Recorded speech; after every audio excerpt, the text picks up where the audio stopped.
protect your brain and get it today. More than 2,500 years ago, the prophet Ezekiel wrote about a vision he had in the Valley of Dry Bones.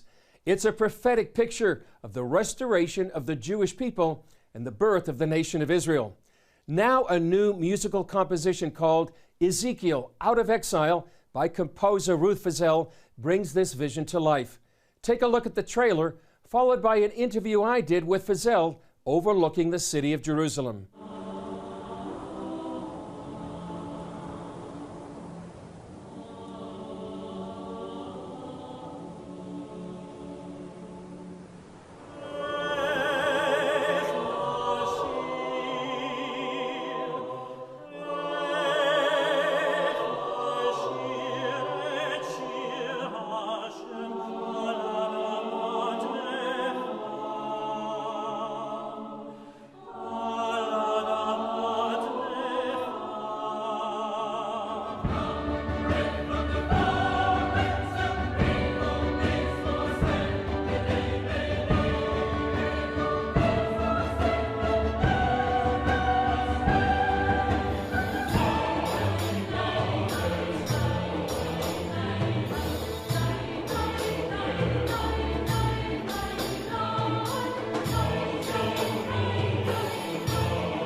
Ruth Fazal, great to be with you here on Jerusalem Dateline. It's great to be with you. We just watched a dramatic trailer of Ezekiel Out of Exile. How did this come about? Oh, wow. You know, as an artist, I'm a violinist professionally, but every once in a while I feel like there's something inside me that needs to come out. And so this piece came about because I was feeling that, and I would pray about it. I would ask God, so what is it? What's this piece? I need to give it birth, you know? And then finally, after probably a couple of months of just trying to second guess him and everything, and then early one morning I woke up and I just heard Ezekiel 37. I thought, that's it, the Valley of the Dry Bones. And so that's how it came about. So it comes out, it's very dramatic and all about Ezekiel 37, as you say. What's the message you want to convey? The message I want to convey is God's faithfulness and how when he says he's going to do something, he does it. And so, for instance, in the vision, we just see the whole thing about he asks Ezekiel to prophesy.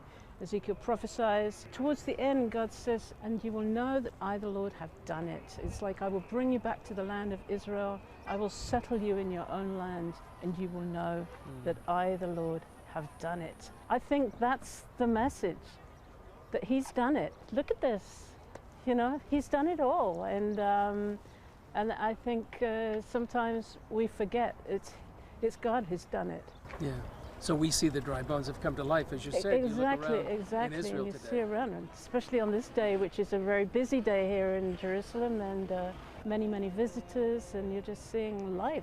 Do you also want to know? bring a relationship between believing Christians and religious Jews? Well, I think, yes. I think one of the things I'm realizing is that now we've, you know, I wrote the piece, and then I wanted to help people to listen to the piece. It's a 45-minute work. It's classical music in its style, and I knew that not that many people sit down and listen to a 45-minute piece of classical music, so how am I going to help?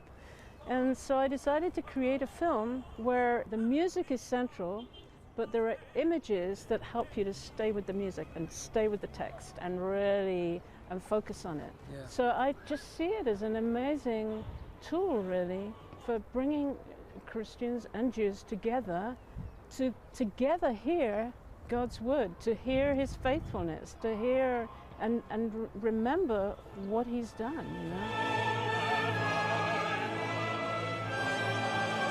You recorded this in Slovakia, and as you say, the music is the main driving force, not the film. Yes, that's right. So that's a challenge, because film very easily takes over. We're such a visually oriented society now, and we love to see things. So to give you images that you're not kind of figuring out, oh, what's that or what's that, but you're sort of maybe in the middle of some smoke or some clouds or some fire. It tells the whole story, and it really takes you inside. Ruth, what's your vision for taking this forward?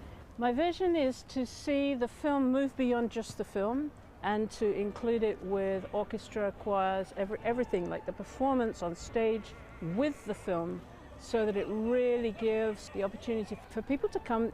Really, it's a happening in God's Word, you know. Well, look forward to those kind of performances here in Israel. Yeah, well, I'm looking forward to those too when they happen. If you'd like to know more about Ezekiel Out of Exile, or to book a screening when Fazal visits the U.S. this summer, you can go to EzekielOutofExile.com. Up next,